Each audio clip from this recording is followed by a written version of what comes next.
What's the biggest bullet you've ever dodged?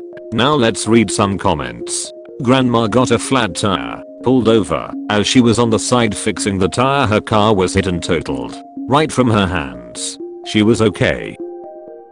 Years ago I was on a first meet for an internet date. We met at a bar and the bartender carded us. Even though we were both older, they were doing stings in the area, so he was carding every single person.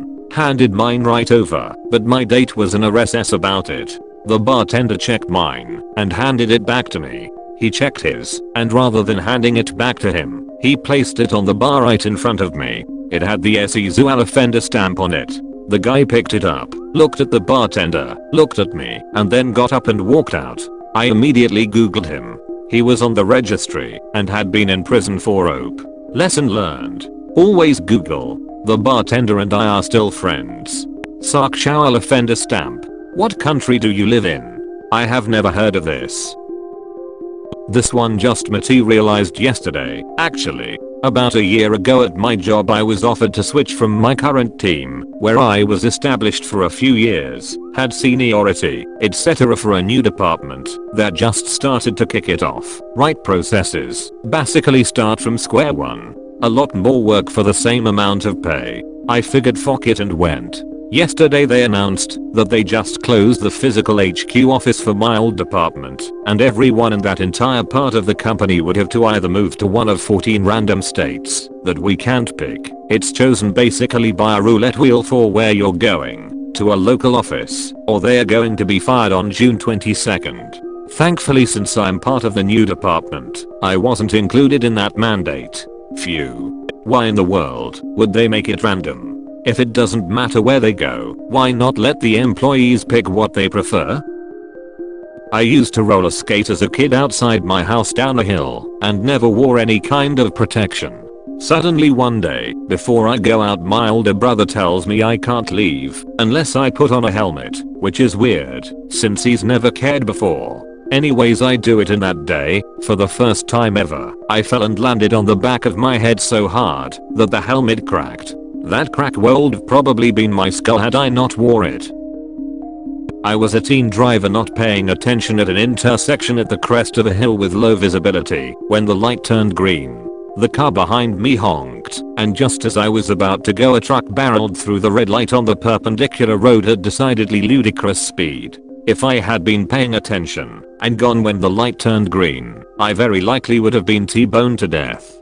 Close street call I've ever had. One time, my sister, myself, and my buddy from work all had company tickets to see the local NBA team at the new huge arena they had built. When on the way there I was in the left lane of the freeway, and at one point there is an on-ramp that merges in on the left side. Well, right as I'm passing that merge lane, I would have normally gotten over, but there was decent amounts of traffic. A car that is winding around the cloverleaf decides to merge right and jump the solid white line into my lane. As soon as his ramp is parallel with my lane, the driver must not have looked or anything, just came right on over. I check my blind spot. It was clear, surprisingly, and thankfully, I swerved hard right, laid on the horn, and somehow avoided what would have been a bad collision in the span of about 1 second. Sure, it was scary AF. Always check your blind spots, kids, before merging into fairly heavy rush hour traffic.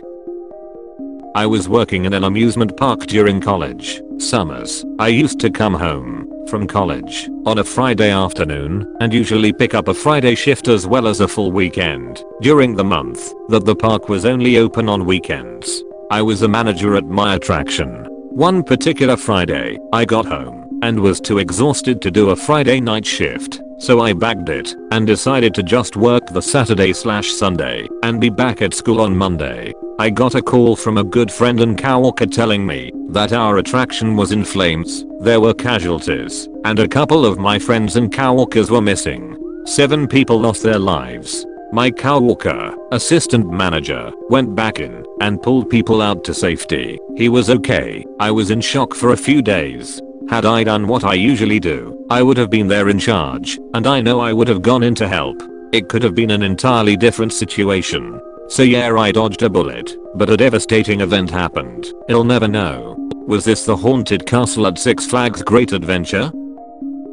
I was out kayaking on a lake and several bullets whizzed by me. There was a distinct crack bus sound as it went by. I think some people were just out plinking in their backyard, adjacent to the lake, and didn't think a backstop was necessary. This also happened to me a few weeks later, when I was paddling on a small stream. Bullets whizzed by above the bank, just over my head. I don't think anyone knew I was there either time. Regardless, when you go out and shoot stuff, make sure there's a backstop, FFS. Also, I don't know how big the bullets were, so I'm unsure which was the biggest bullet dodged. As a dead guy, I would be so pissed off to learn my life ended because I was floating in a goddamn boat at the wrong second. Gun safety is one, if the most important thing somebody can learn, especially in America. Too many people are killed or hurt by some idiot who doesn't know what they are doing. Every gun is treated as loaded until it's been checked several times. Never pass the barrel over something you're not 106% willing to kill. Your finger is never on the trigger until you're firing. Know your backstop and what's beyond it. If a gun doesn't fire when it should, put it down and check it thoroughly. Edit. Shoit. Never expected this much attention from a comment. Just glad I might have taught so many people something. I was booked on Pan Am Flight 103 which went down over Lockerbie, Scotland. I didn't have a premonition or anything supernatural. I just decided to cancel my seat. Didn't think anything of it until the plane went down and my mother had written down my flight plan and reminded me. This was back in the day when you could cancel without a penalty up to a couple of days in advance. Edit. When I posted my response I didn't realize how many comments I would get that involved people who were impacted by this sad event. On any given day, we make decisions for no concrete reason really, like I just chose not to go that day and we come to learn it was a good decision. I try not to evaluate my decision because I don't want to affect my future decisions by second guessing or trying to work the odds. This is only one example of times that I dodged a significant bullet. I wrote a different post but erased it before I hit save. Pro tip: to avoid the few days away cancellation fees, call or go online and reschedule the flight for a week or two out. Then wait a day and cancel. I'll always remember the guy who missed the flight because he was in the terminal pub drinking. My grandma and step-grandpa met because of that flight. Grandma was a pastor in WV in the States and knew someone on the flight. Step-grandpa was a pastor in Lockerbie and walked outside to pieces of plane falling around him. They met at a prayer vigil. Talk about something positive coming from something so dark. 2005, my friend and I evacuated New Orleans 2 days before Hurricane Katrina and drove to Mississippi with the little money we had. We were trying to decide on where to stay for the night, and it was between a mid-range hotel or the really cheap motel. Decided to spend a little more for the hotel. During the night the eye of the storm came through Mississippi and flattened the roof of the motel we decided against. My mom wasn't going to leave for Katrina. I told her I was going to take me and my little sister and hitchhike if she didn't pack the car and leave within the hour. My dad didn't leave and he ended up on the roof with our neighbor because our house got flooded. No way all of us would have survived. Katrina decimated my town. Everything 2 miles inland or less was destroyed. Some years, I'm fine. Other years, I get super duper sad on the Katrina anniversary. We evacuated to my parents' house in Atlanta and spent the next 4 months waiting for our house to get fixed. We thought we'd flooded Walmsley Avenue, but we were the only house I knew for blocks and blocks and blocks that didn't. We were just a little bit higher than everyone else. The plumbing, electrical, gas, and ductwork all had to be replaced, but the water didn't come inside. It came to the door jamb, and the old side door for coal flooded too.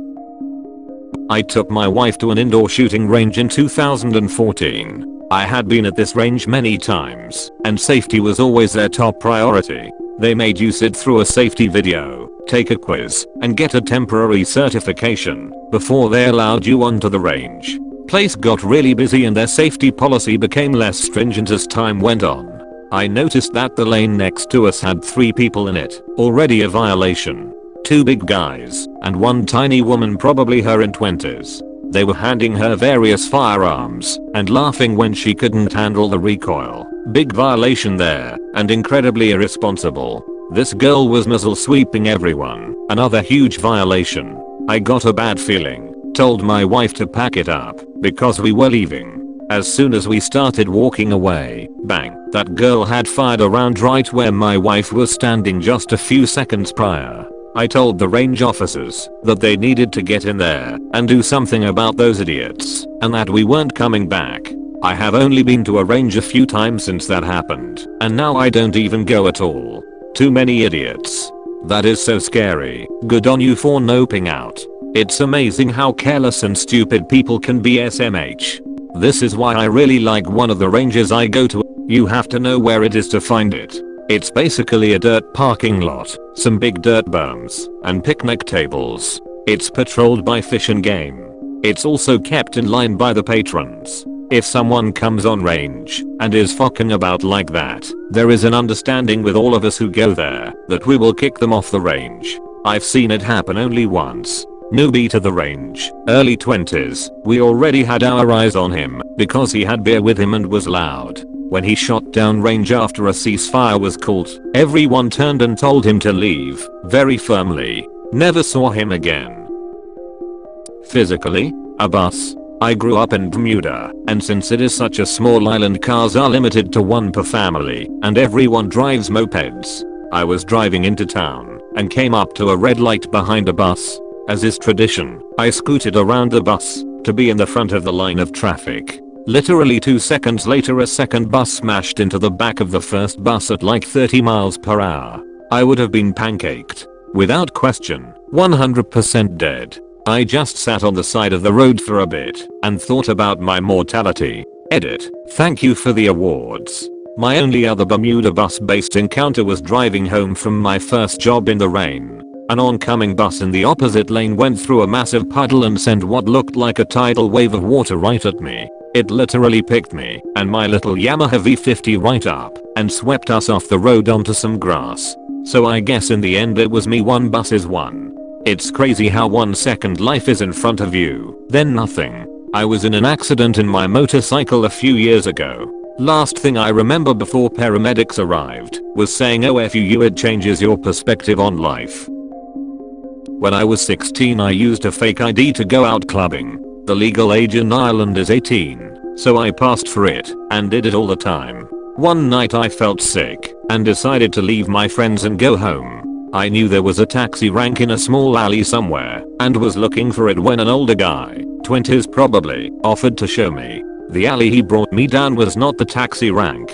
Once I realized I tried to go back, but he pushed me against a wall and told me I wasn't going anywhere. I just remember not being able to scream. I just froze. It felt like forever, but probably only a few seconds later some guys I went to school with just happened to walk by the alley, also looking for taxis, and saw me. One of them yelled out my name, and then when he realized the guy had his arm across my throat he went mental. The guy jumped the wall at the end of the alley and I just burst into tears. My schoolmates took me home and made sure I was okay. I'm in my mid-30s now, with 3 daughters, and I still shudder when I think of this.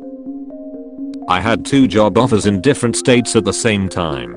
The one I didn't take was offering more money, but I just didn't gel with the guy who would be my boss, and really liked the guy who would be my boss at the lower offer. The better offer was in a state I had always wanted to live in, for a company I admired, but something felt off, so I went with the lower offer. I ended up meeting my wife in the city of the lower offer. Meanwhile, the company that had given me the higher offer abruptly closed and laid off their entire staff with no severance, so if I had taken that I would have been stuck on the other side of the country with no job and no money. Not the biggest bullet I've ever dodged, but I had to walk away from the interview process from one of my dream companies because I had been out of work for a year and I had another offer from a smaller, less prestigious company and cold told out with no income any longer. I tried asking the dream company if we could speed up the process due to the competing offer, but they could not. The dream company was in entertainment and laid off a ton of people when the pandemic hit. The job I took was doing the same role, but in real estate, which boomed during the pandemic. Also my ex ended up getting a job at the dream company, kind of nice, to not have to work next to her. Similar story to offers, one for a little more money, the other had way better retirement plan. The interview for the good benefits company just didn't feel right, like the interviewer was trying to convince me not to take it. I took the other offer, and the good benefits company merged with another company, moved half their workforce to a one company town in BFE, Ohio, and laid off the rest. My interviewer at that company ended up becoming my coworker at the other company, and his manager ended up being his and my manager at the other company. Thanks for watching. Hit the subscribe button and activate the notification bell for more videos. Also like the video if you enjoy it.